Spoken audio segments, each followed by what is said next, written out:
The crystal glasses clinked as my sister Emma raised her champagne, her diamond bracelet catching the light. "To another record year at Hammond Industries," she announced proudly.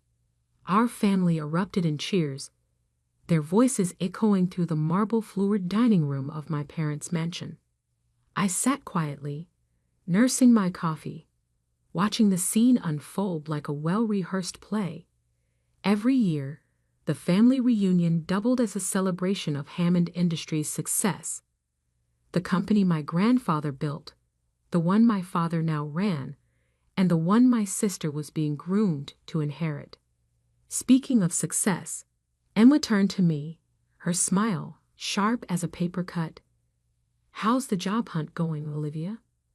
"Still temping at that startup." The room grew quiet. All eyes turned to me, my father's disappointed frown, my mother's practiced look of concern, my uncle's barely concealed smirk. I could feel their judgment like a physical weight. "I'm doing fine," I replied evenly, taking another sip of coffee. "Fine?" Emma laughed. "You're 32, living in a rented apartment, while the rest of us," she gestured around the room at our successful family members. "Even cousin David just made you your partner at his law firm." I didn't remind them that I'd chosen to leave Hammond Industries 3 years ago. Didn't mention the countless nights I'd spent building something of my own, away from their suffocating expectations and rigid rules. "You know," my father chimed in, swirling his scotch, "there's still a position available in accounts receivable. Entry level, of course, but it's a start." "Thank you," I said quietly, "but I'm good where I am." Emma snorted. "Good. Liv, you can barely afford rent in that shabby neighborhood. When are you going to grow up and accept that you need our help?" I checked my phone discreetly. 9:47 p.m. In less than 12 hours, the billboard on Fifth Avenue would be unveiled, the one announcing Aurora Tech's acquisition of the Riverside complex, Hammond Industries' primary office location. They didn't know that Aurora Tech was my company, built from the ground up after I left their precious family empire. "Remember when you thought you could revolutionize our tech department?" Emma continued, clearly enjoying her audience. "What was it you said? The future is in artificial intelligence and automated systems." Our father laughed. And when we explained that Hammond Industries doesn't chase trendy fads, she stormed out like a teenager. I hadn't stormed out. I'd walked away calmly after they rejected my proposal for the 3rd time, taking my patents and research with me. Patents that were now worth more than their entire tech division. "At least take the accounts position," my mother pleaded. "The family needs to maintain its image.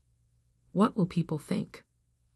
I stood up slowly, smoothing my simple black dress. Valentino, though they assumed it was off the rack. I should head home. Early morning tomorrow. "Oh, right." Emma smirked. "Temp work calls bright and early." As I walked toward the door, my uncle called out, "Don't forget, Olivia. Family is all you've got. Don't throw it away over pride." I turned back one last time, taking in their faces, memorizing this moment. "You're right, Uncle Jack. Family is important. That's why I never forget anything." Emma rolled her eyes. "What's that supposed to mean?" "You'll see tomorrow," I said softly. "Check the news around 9, especially the business section." My father frowned. "What are you talking about?" But I was already walking out, my heels clicking against the marble floor. In my car, a modest Toyota they love to mock, I pulled up the final acquisition papers on my phone. Aurora Tech had just completed its largest purchase to date, the entire Riverside complex, including all 16 floors currently leased to Hammond Industries. Their lease was up for renewal next month, and I, their new landlord, had other plans for the space. I drove home to my shabby apartment, actually the penthouse of a building I owned under a separate LLC. Tomorrow, everything would change. Not because I wanted revenge, but because sometimes the only way to make people see you is to become impossible to ignore. As I parked in my private garage, my phone buzzed. A text from my assistant. Billboard installation complete. All set for tomorrow's unveiling. I smiled, remembering Emma's words from earlier. Poor little sister, still living paycheck to paycheck. If only they knew that while they were laughing, I was building an empire that would make Hammond Industries look like a corner store. Tomorrow, they wouldn't be laughing anymore. They'd be calling their lawyers. I woke up early the next morning, not from anxiety, but from a calm sense of anticipation. My phone was already buzzing with notifications, emails from board members, text messages from my executive team, and several missed calls from the PR department. Today wasn't just about the billboard or the building. It was about 3 years of careful planning finally coming to fruition. As I made my morning coffee in my state-of-the-art kitchen, I thought back to the day I left Hammond Industries. I had presented my AI development proposal one last time, complete with market projections and potential revenue streams. My father had barely glanced at it. "Olivia," he'd said, sighing like I was still a child bringing him a crayon drawing. "Hammond Industries has thrived for 40 years because we stick to what works. We're not going to risk our reputation on your experiments." Emma had been there too, sitting in her pristine corner office, the one that should have been mine, as the eldest daughter. "Face it, Liv," she'd smirked. "You're not cut out for this world. Some people are leaders, others are, well, you know." I'd walked out that day with nothing but my research and my determination. What they didn't know was that I'd already secured private funding from venture capitalists who actually understood the potential of AI integration in corporate systems. 3 patents, and 2 years later, Aurora Tech was born. My phone buzzed again. A message from Marcus, my head of operations. "News vans already setting up on 5th Avenue. You should see the crowd." I walked to my floor-to-ceiling windows, looking out over the city I'd quietly been conquering piece by piece. The morning sun was just hitting the skyscrapers, including the Hammond Industries building, my building now. Another text came through, this time from my sister. "What the hell did you mean about checking the news? Are you trying to be dramatic?" I didn't respond. Instead, I dressed carefully in a tailored white Alexander McQueen suit. No more hiding behind modest clothes. Today, I would look the part of who I truly was. At 8:45 a.m., my private elevator opened directly into my underground garage where James, my driver, waited beside a Rolls-Royce Ghost, a far cry from the Toyota my family had seen last night. "Good morning, Ms. Hammond," he said, opening the door. "Big day." "Indeed it is, James." I settled into the leather seats, opening my laptop to review the press release one last time. Aurora Tech acquires Riverside Complex in historic $2.8 billion deal. CEO Olivia Hammond announces major expansion. As we drove toward 5th Avenue, my phone started ringing. Emma again, then my father, then Uncle Jack. I let them all go to voicemail. At 8:57 a.m., we pulled up to the crowd gathered around the covered billboard. News reporters were already doing their morning segments, speculating about the mysterious Aurora Tech and its reclusive CEO. I stepped out of the car, and the whispers started immediately. Most had never seen me before. I'd kept my identity private until now, letting my work speak for itself. The clicking of cameras intensified as I walked toward the small stage that had been set up. At exactly 9:00 a.m., my phone exploded with notifications. The press release had just gone live across all major business networks. "Ms. Hammond," reporters called out, "is it true you're the founder of Aurora Tech? Are you related to the Hammond Industries family? What are your plans for the Riverside complex?" Before I could respond, a commotion broke out at the edge of the crowd. I turned to see my father pushing through, his face red with fury, Emma right behind him. They froze when they saw me on stage, their expressions shifting from anger to disbelief. I stepped up to the microphone, my voice carrying clearly across the now silent crowd. "Good morning," I said, my eyes meeting my father's shocked stare. "I'm Olivia Hammond, CEO of Aurora Tech. And yes, those Hammond Industries billboards you've seen for 40 years. I nodded to my team, and the cover dropped, revealing Aurora Tech's sleek logo and my face 40 feet high above Fifth Avenue. They're about to change. The cameras went wild. Emma's face had gone pale. And my father, for the first time in my life, looked at me with something other than disappointment. He looked afraid. The chaos that followed the billboard unveiling was exactly what I had anticipated. As camera flashes lit up the morning air, I maintained my composure, standing tall at the podium while my family struggled to process what was happening. "Aurora Tech," I continued, my voice carrying over the murmurs, "has not only acquired the Riverside complex, but will be implementing our AI-driven smart building technology across all 60 floors. I paused, letting my next words land deliberately. "Current tenants will be notified of lease updates within the next 24 hours. My father pushed forward, his face a storm of emotions. "Olivia," he hissed, trying to keep his voice down despite his obvious rage. "What do you think you're doing?" I ignored him, continuing my prepared statement.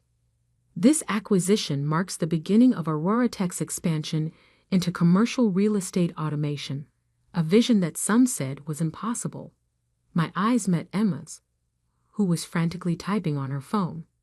Sometimes the future arrives sooner than expected.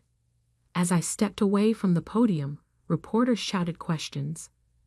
"Ms. Hammond, did your family know about Aurora Tech?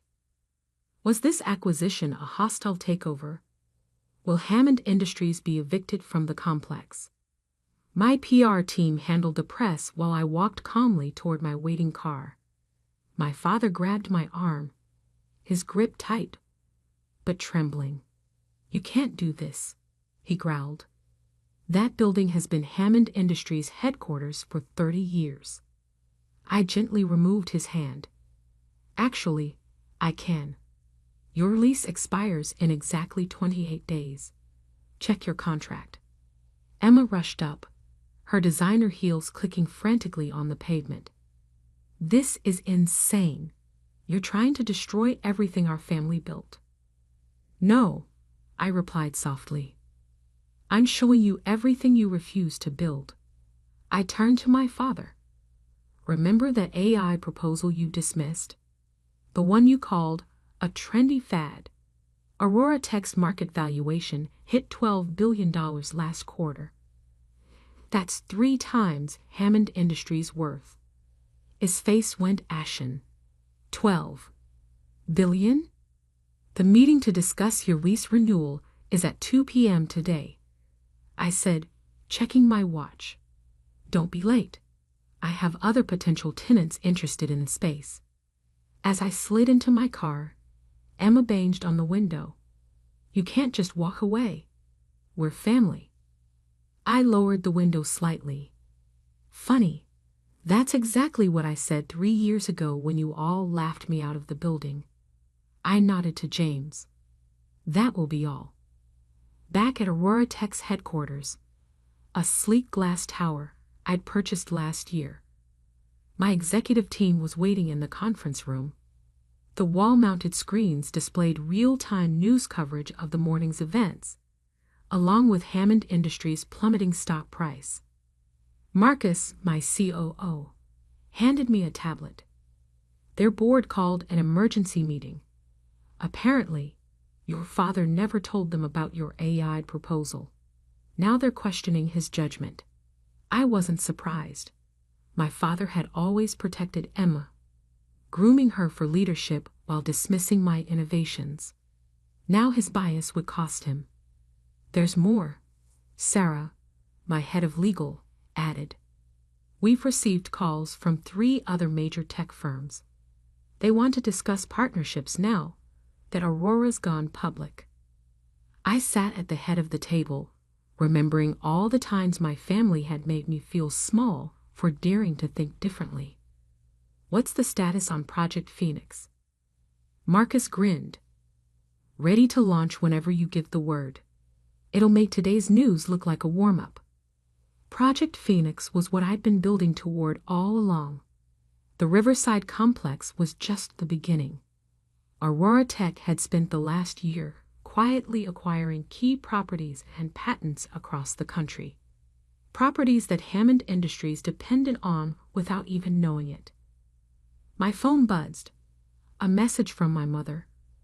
Please, Olivia. Let's talk about this. Your father's blood pressure. I set the phone aside. They'd had 3 years to talk. 3 years to acknowledge that their oldest daughter might actually know what she was doing. Instead, they'd chosen mockery and exclusion. Miss Hammond, my assistant, called from the door. Your father and sister are in the lobby with their lawyers. They're demanding to see you. I smiled, pressing a button that activated the smart glass walls, turning them from transparent to opaque. Let them wait. We have a lease renewal meeting to prepare for. Marcus cleared his throat. About that meeting, are you really planning to evict them? No, I said, pulling up a document on my tablet. I'm planning to teach them the difference between ownership and control. I projected the document onto the main screen. A detailed proposal for Hammond Industries' digital transformation, complete with AI integration and automated systems. They can keep their offices, but only if they're willing to evolve. And if they refuse? Sarah asked. I thought of Emma's smirk at last night's reunion, of my father's dismissive waves, of all the family dinners where I was the cautionary tale. Then they'll learn what it feels like to be on the outside looking in. The hours before the 2 p.m. meeting crawled by with calculated precision. I reviewed financial reports, answered urgent emails, and watched as speculation about Aurora Tech dominated every business channel. The story was irresistible. Daughter spurned by family business becomes tech billionaire, buys family's headquarters. At 1:45 p.m., my assistant buzzed in. Your father's legal team has arrived. They're bringing Howard Matthews from Sterling and Reed. I almost laughed. Howard Matthews, the same lawyer who'd helped my father restructure Hammond Industries to ensure Emma's path to leadership while minimizing my role. He probably drafted the very documents that had pushed me out. Send them to conference room A, I replied. And Sarah? Make sure the AI demonstration is ready. I stood in my private bathroom, checking my reflection. The woman in the mirror wasn't the same person they'd mocked at last night's reunion. Gone was the careful attempt to blend in. Instead, I saw someone who had nothing left to prove and everything to show. At exactly 2 p.m., I walked into the conference room. The tension was palpable. My father sat at one end of the table, his face tight with controlled anger. Emma beside him, her usual confidence replaced by nervous energy. Howard Matthews and 2 other lawyers flanked them like expensive guards. Thank you for coming, I said, taking my seat. Sarah and Marcus sat on either side of me, tablets ready. Shall we begin? Howard Matthews cleared his throat. Ms. Hammond, before we proceed, your father would like to speak. I gestured gracefully. Of course. My father leaned forward, his voice low and dangerous. Whatever game you're playing, Olivia, it ends now. You've made your point. You're successful. Congratulations. But this vindictive display. This isn't how family behaves. Interesting, I replied, opening my laptop. Let's talk about how family behaves. Sarah, would you pull up the Hammond Industries board minutes from March 2020? Sarah projected the document onto the wall screen. There, in crisp black and white, was the transcript of the meeting where my AI proposal had been discussed. After I'd left the room, Emma's voice. We can't let her implement this. If it succeeds, she'll have too much control. My father agreed.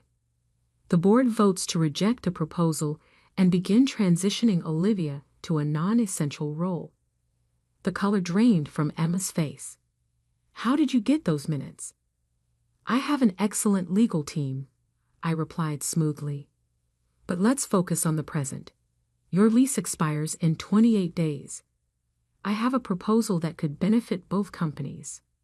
Howard Matthews jumped in.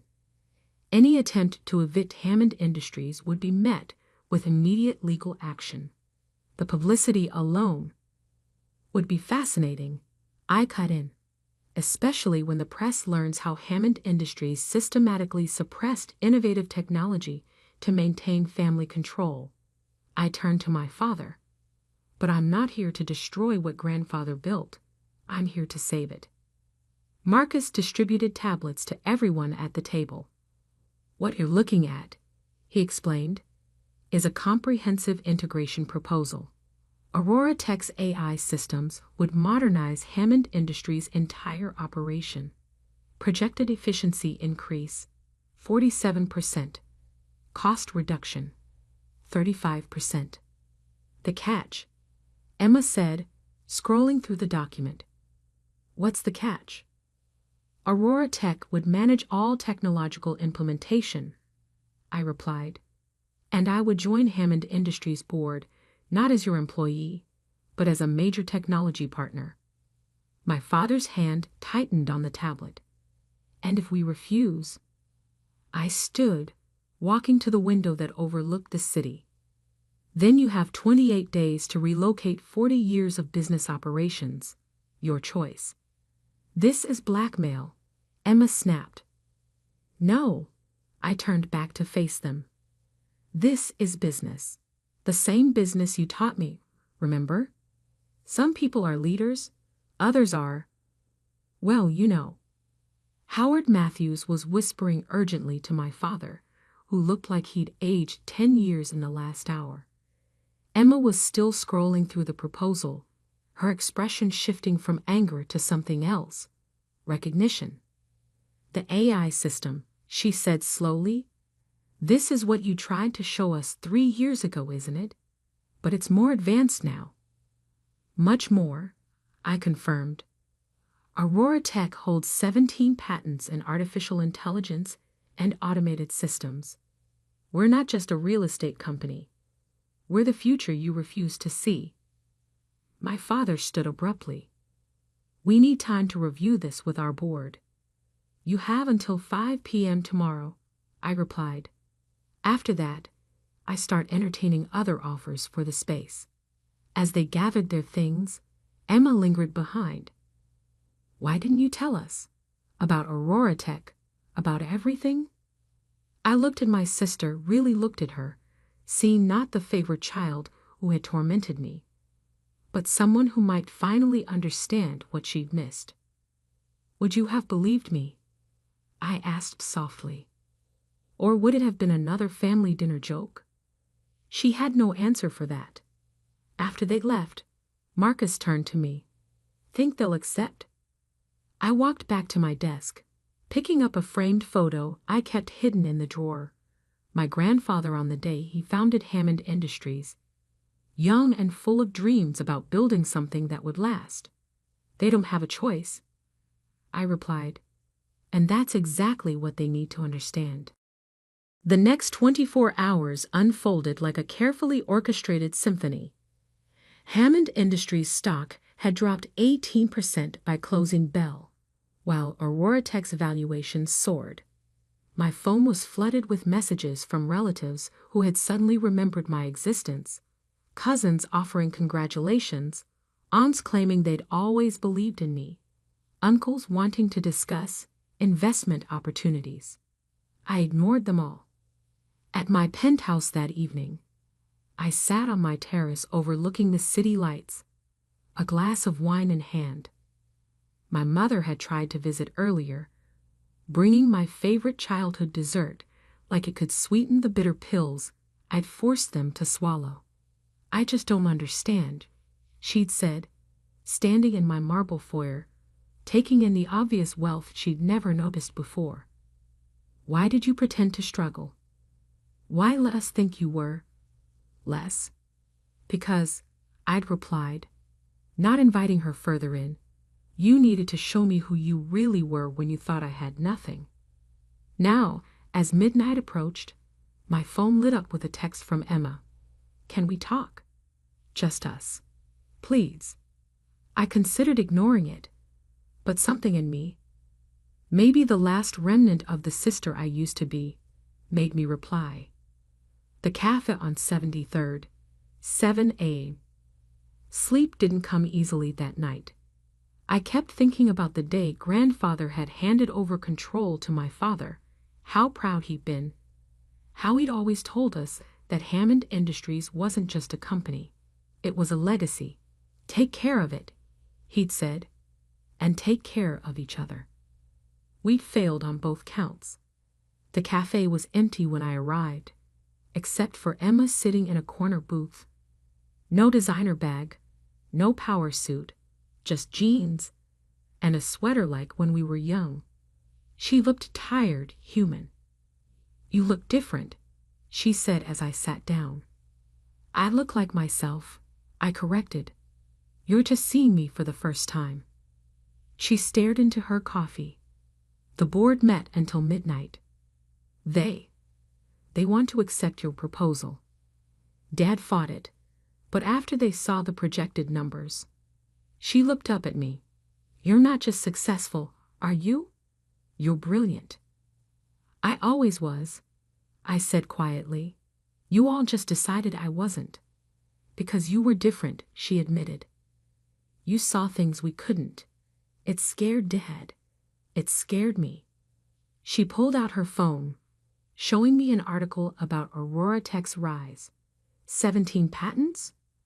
A revolutionary AI system. While we were mocking you at family dinners, you were building an empire. "Now you know how it feels," I said, "to discover your assumptions about someone were completely wrong."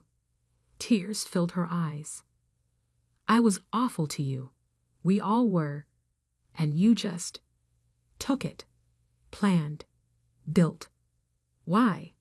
I leaned back, remembering all the nights I'd worked alone, all the small victories I couldn't share, all the times I'd wanted to prove them wrong but waited until the proof was undeniable. "Because success isn't about proving people wrong," I said finally. "It's about proving yourself right." "The board meets at 10, she said. "They're going to accept your proposal, but they want changes. They want you more involved, not just as a technology partner. They want—" She hesitated. "What?" "They want you to co-lead Hammond Industries with me. Dad's stepping down." I felt a strange tightness in my chest. "And how do you feel about that?" "Terrified," she admitted, "but also relieved." "You were always better at seeing the future."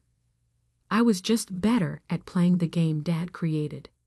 My phone buzzed, a reminder about the 5 p.m. deadline. "The game's changed," I said, standing. "The question is, Are you ready to learn new rules? She stood too, squaring her shoulders. Teach me. Not as my superior, but as my sister. Please? I studied her face, searching for the mocking smirk, the hidden agenda, but found only sincerity and something else. Respect. The board meeting's in 2 hours, I said. Come to my office first. There's something you need to see. In my office, I showed her Project Phoenix, Aurora Tech's complete vision for the future of corporate automation. Her eyes widened as she understood the scale of what I'd built. This isn't just about Hammond Industries, is it? She whispered. You're changing everything. No, I corrected her. We are, if you're ready. She looked at me, really looked at me, perhaps for the first time in years. I am. And Liv, I'm sorry. For everything. I nodded, turning to the window. Below, workers were installing the new Aurora Tech logo on what had been Hammond Industries' building for 4 decades. Change wasn't always comfortable, but it was always necessary. The past is done, I said. Let's build something new, together. As we walked into the board meeting 2 hours later, side by side instead of in competition, I thought about last night's family reunion. How they laughed at my supposed failures. How they dismissed my potential. But success, real success, isn't about revenge. It's about evolution. About becoming so undeniably excellent that those who doubted you have no choice but to see what they missed. And sometimes, if you're patient enough, smart enough, and strong enough, you don't just prove them wrong. You help them become better.